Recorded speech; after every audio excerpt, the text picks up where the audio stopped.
everyone, today I'm going to be speaking to you about fake news and how reporters really need to think more about the wording that they use.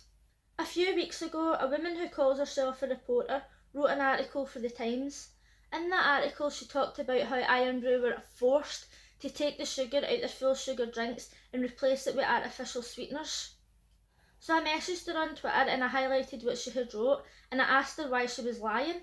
I says, Iron Brew were not forced to take the sugar out their drinks, they chose to do it. So she didn't reply, so I asked her again why she lied in her article. Later on she posted my tweet and she wrote above it, Iron Brew, clearly an emotive subject. And she didn't even bother to tell me why she lied in her article, so she was just making herself look even worse. Obviously at this point I'm going off my head. And I messaged her and I says, well, it's nice for you to post my tweet, but why didn't you even reply to my question? So a few people had left a comment on her tweet saying that it does look bad because she had posted my tweet and didn't answer my question.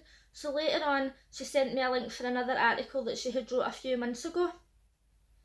In that article she wrote that Iron Brew had two choices. They could either increase the price of their drinks or they could reduce the sugar and replace them with artificial sweeteners. Now, then I messaged her and I says, well, you've just proved me right. You lied in your article. Like, the article that she had posted says that they were forced, and the one that she wrote a few months ago says that they had two choices. If you're sitting an exam in school and you get a question wrong and you fail that exam and then you say to the teacher, oh, but I knew the answer to that, you asked me it last week and I knew the answer. It doesn't matter, you got it wrong in the exam. This woman's job is literally to investigate things and write stories about them. If she'd have took 5 minutes of her time to look it up online, she would have known that Iron Brew was an emotive subject. So instead of reposting my tweet and trying to rip the piss out of me, she should have been apologising. I think it's this woman's job to write about business news. Can you imagine if it was her job to write about actually serious news? You can't just put the word forced in anywhere you want and hope for the best. So I decided to contact the Times and ask them why they were allowing their journalists to write fake news, and I didn't get a response. So then I emailed them and asked them, and I still didn't get a response. So they obviously know that their journalists are just writing crap and just making things up as they go along. There'll be people watching this right now that don't even know what Iron Brew is, and there's people who will know what it is and they'll be thinking, oh, it's only Iron Brew, it's not a big deal. But it is a big deal, because when people are reading the newspaper and they're reading that Iron Brew were forced to take the sugar out their drinks, they're going to be thinking, oh well, they had to do it, it's propaganda, they're making the public believe something that isn't true.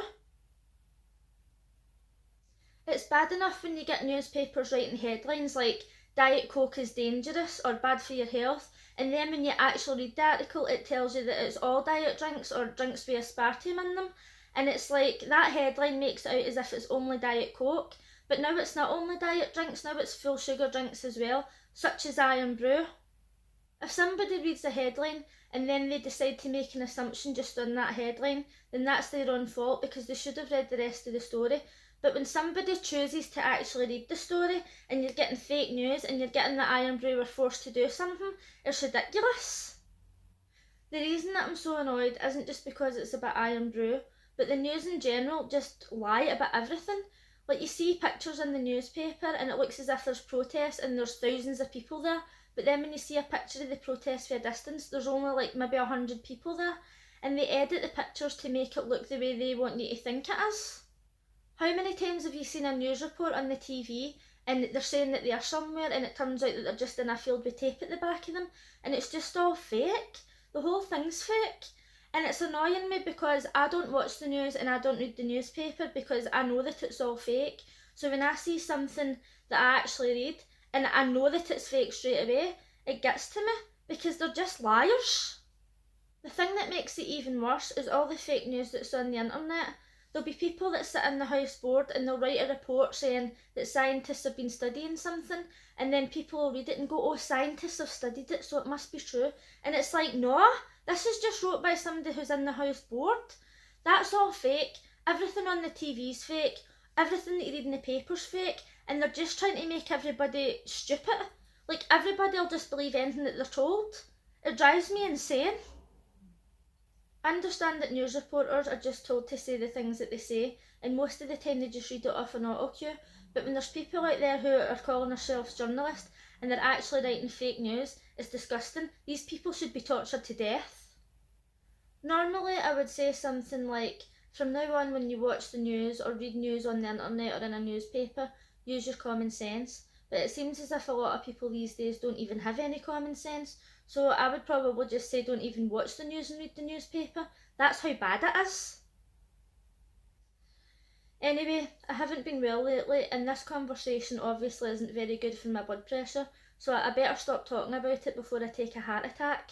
If you liked this video, please give it a thumbs up, and if you're new here, consider subscribing. If you have any other examples of fake news, let us know in the comments section. Thanks for watching. Bye!